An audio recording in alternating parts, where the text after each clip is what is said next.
Hello दोस्तों, welcome back my YouTube channel. Hashtag किसने क्या कहा। चलें स्टार्ट करते हैं। लास्ट के 2-3 दिनों में किसने क्या क्या कहा है उस पर बात करेंगे। मोहम्मद कैफ ने एक बयान दिया है कि जो इंडिया का जो रिसेंट परफॉर्म रहा है बीजीटी में, उसके बाद उन्होंने बयान दिया है कि अगर इंडिया 23 फरवरी को पाकिस्तान को हरा देता है तो सब वाहवाही लूट लेंगे, सब बोलेंगे कि क्या काम किया है, पाकिस्तान को हरा दिया वाइट बॉल में और क्या काम किया है। लेकिन अगर टीम वर्ल्ड टेस्ट चैंपियनशिप जीतना चाहती है तो हमें एक टेस्ट टीम बनानी होगी। टर्निंग ट्रैक पर, सीमिंग ट्रैक पर खेलना हमको आना चाहिए। इसके लिए आपको बहुत काम करना पड़ेगा, आपको प्रैक्टिस आनी चाहिए। उन्होंने कहा कि भारतीय टीम 1-3 से हारी है ये सीरीज, तो मुझे लगता है ये सही हुआ है। ये एक जगाने वाली बात है, क्योंकि जब आप जीतते रहते हैं तो रिजल्ट अगर आपके फेवर में आते रहते हैं तो आप काम नहीं कर पाते, आप उस तरीके का और इम्प्रूवमेंट नहीं ला पाते हैं कि जहां पर आप थोड़ी बहुत गलतियां कर रहे हैं वहां पर आप इम्प्रूवमेंट नहीं ला पाते हैं। तो उनका ये कहना है। और उन्होंने ये भी कहा कि सिर्फ इसके गौतम गंभीर दोषी नहीं हैं, सारे प्लेयर्स इसके दोषी हैं। क्योंकि अब अगर आपको रणजी में खेलने का मौका मिलता है तो आप नहीं जाते हैं खेलने, तो इसके लिए सारे प्लेयर्स भी दोषी हैं। खाली गौतम गंभीर को दोष देना ठीक नहीं होगा। असली क्रिकेट टेस्ट क्रिकेट है। भारत में टर्निंग ट्रैक पर खेलना मुश्किल होता है। ऑस्ट्रेलिया और साउथ अफ्रीका में सीमिंग ट्रैक पर खेलना भारत के लिए मुश्किल होता है। इसलिए आपको रणजी खेलना चाहिए, आपको वहाँ पर अच्छी प्रैक्टिस मिलेगी तो आप बेहतर हो पाएंगे अगर आपको टेस्ट चैंपियनशिप जीतनी है। ये है मोहम्मद कैफ का बयान। इसके बाद सुनील गावस्कर ने क्या कहा है। सुनील गावस्कर ने कहा है कि सिडनी टेस्ट के नतीजे के बाद सुनील गावस्कर ने कहा कि भारतीय खिलाड़ियों को घरेलू क्रिकेट खेलना चाहिए। उनका भी यही बयान है। इससे दूरी बरतने की वजह से उनका खेल बिगड़ा है। गावस्कर ने कहा, मैंने जो देखा वह तकनीकी खामियां हैं।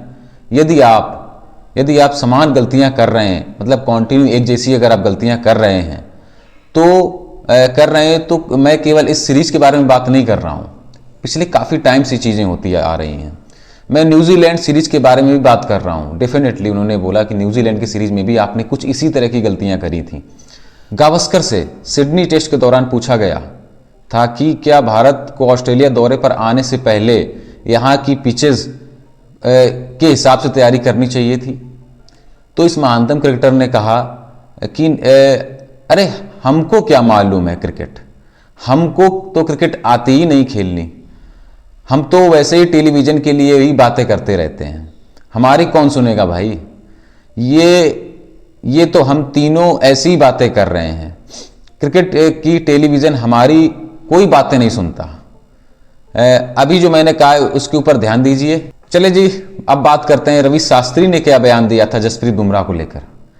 रवि शास्त्री ने कहा था कि जसप्रीत बुमराह के पीठ में खिंचाव एक दिन पहले से ही था, मगर वह अंतिम मैच खेलने के लिए तैयार हो गए। और बात तब बढ़ी जब कॉन्स्टेंस से कहा सुनी हुई और उसमें वह ज़्यादा एफर्ट डालने चले गए। इसी कारण वो चोटिल हो गए।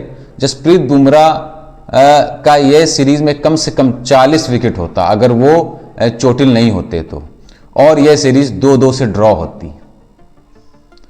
ये भी बात इनकी सही है, क्योंकि जसप्रीत बुमराह का जिस तरह से ये सीरीज गया है सभी को पता है, आउटस्टैंडिंग। ट्रेविस हेड ने कहा था जब जसप्रीत बुमराह बॉलिंग करने के लिए नहीं आए थे सेकेंड इनिंग में, उसके बाद उन्होंने सिडनी टेस्ट के बाद जब सीरीज 3-1 से ऑस्ट्रेलिया जीत गया, उसके बाद ट्रेविस हेड ने यह बयान दिया। ट्रेविस हेड ने कहा कि हमको पता चला कि जसप्रीत बुमराह गेंदबाजी के लिए नहीं आएंगे तो पूरा ऑस्ट्रेलिया खेमा में खुशी की लहर आ गई। ऑस्ट्रेलिया जसप्रीत बुमराह की दीवानी हो गई है। डेफिनेटली जिस तरीके से उसने डांस करवाया ना ऑस्ट्रेलियन बैट्समैन को, मतलब सिंगल वन मैन आर्मी की तरह है। वहीं इसी बीच इरफान पठान का भी बयान आया है। उन्होंने तीखे शब्दों में कहा है कि हमारी टीम में जो खिलाड़ी चूज़ किए जाते हैं वो सीनियरिटी की बेस पर नहीं चूज़ किए जाने चाहिए। उनको आप पहले अगर उनकी परफॉर्मेंस है तो आप उनको टीम में रखें, अदरवाइज जिनकी परफॉर्मेंस 15 की, 20 की, 25 की, 30 की है, इससे अच्छा आप नए खिलाड़ियों को मौका दे दें। इससे अच्छा आप नए खिलाड़ियों को मौका दे दें। उनको सबसे पहले घरेलू क्रिकेट खेलनी चाहिए, वहाँ पर उनको सीखना चाहिए, वहाँ पर उनको प्रैक्टिस करनी चाहिए कि हम फर्स्ट इनिंग में और सेकेंड इनिंग में कितनी अच्छी बैटिंग कर सकते हैं, टर्निंग विकेट पर और बाउंसी विकेट पर भी किस तरीके की हम तैयारी कर सकते हैं।